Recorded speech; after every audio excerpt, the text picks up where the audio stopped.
brought to you by Agilus Diagnostics. Health test की बात आती है तो मैं भरोसा करता हूँ India's largest diagnostics company Agilus Diagnostics. खुद को टेस्ट करते रहो।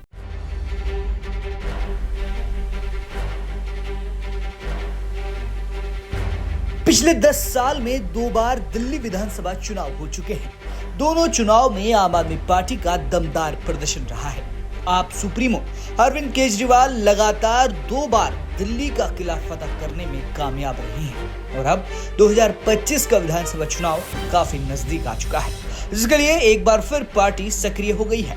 हर चुनाव में आम आदमी पार्टी कोई ऐसा नारा देती है जो दिल्ली चुनाव में सुपर हिट हो जाता है। पिछले 2 चुनाव में आपने दमदार नारे दिए थे, जिसका असर चुनाव परिणाम में भी देखने को मिला। अब एक बार फिर आपने 2025 के लिए नारा तय कर लिया है। इस बार आपने फिर लाएंगे केजरीवाल का नारा दिया है। ये नारा पार्टी के चुनावी अभियान में मुख्य आकर्षण के रूप में उभर कर आया है। यही नहीं, इस नारे के साथ पोस्टर दिल्ली की सड़कों पर भी अब नजर आने लगे हैं। अब जरा नारों के और जीत के सिलसिले पर एक बार नजर डालते हैं। 2015 में हुए विधानसभा चुनाव में आपने 5 साल केजरीवाल का नारा दिया और इस नारे का असर इतना जबरदस्त रहा कि पार्टी ने 2015 में दिल्ली की 70 विधानसभा सीटों में से 67 सीटों पर जीत हासिल कर ली और इस नारे को सच करके दिखा दिया। कुछ ऐसा ही जादू 2020 में भी देखने को मिला। कोरोना काल से ठीक पहले दिल्ली में हुए विधानसभा चुनाव में आपने दिल्ली में अच्छे बीते 5 साल लगे रहो केजरीवाल का नारा दिया और ये नारा भी सुपर हिट साबित हुआ। 2020 के चुनाव में अरविंद केजरीवाल की आपने 62 सीटों पर जीत दर्ज की, जिससे एक बार फिर उनका नारा सच साबित हुआ। नारों का यह सिलसिला सिर्फ विधानसभा चुनाव तक सीमित नहीं रहा, बल्कि 2022 में एमसीडी चुनाव में भी आपने नारा दिया था।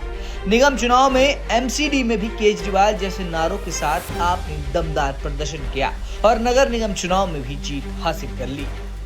इस बात से मुकर्रर नहीं जा सकता कि अरविंद केजरीवाल का चेहरा और उनकी नीतियां लगातार दिल्ली और दिल्ली वासियों के केंद्र में रही है, जिससे पार्टी को लगातार सफलता मिलती आई है। आम आदमी पार्टी के फिर लाएंगे केजरीवाल नारे के पीछे एक मजबूत रणनीति नजर आती है।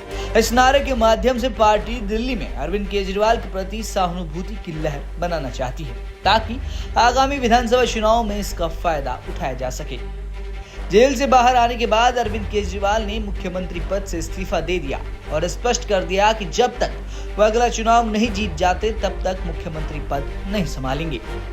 दिल्ली के वोटरों को इस नारे के जरिए बताया जा रहा है कि ये चुनाव सिर्फ आम आदमी पार्टी की जीत हार का सवाल नहीं है, बल्कि मुख्यमंत्री के रूप में अरविंद केजरीवाल की वापसी का अवसर भी है। बता दें कि पिछले 5 सालों में उनकी सरकार पर कई भ्रष्टाचार के आरोप लगे हैं और इनमें शराब नीति घोटाला और मुख्यमंत्री आवास निर्माण में जुड़ी गड़बड़ियां शामिल है। विपक्ष लगातार केजरीवाल को इन मामलों में लिप्त पाता है। ऐसे में केजरीवाल ने इस चुनाव को आप और अपनी साख का बना लिया है। यही वजह है कि अभी से दिल्ली की सियासत में खलबली मचने लगी है। अब देखना यह है कि पिछले चुनावी नारों की तरह केजरीवाल का ये नया नारा हिट होता है या फिर इस बार दिल्ली की सत्ता में बड़ा फेरबदल होता हुआ नजर आएगा। आपको क्या लगता है? कमेंट बॉक्स में जरूर बताएं। रिपोर्ट दिल्ली तक।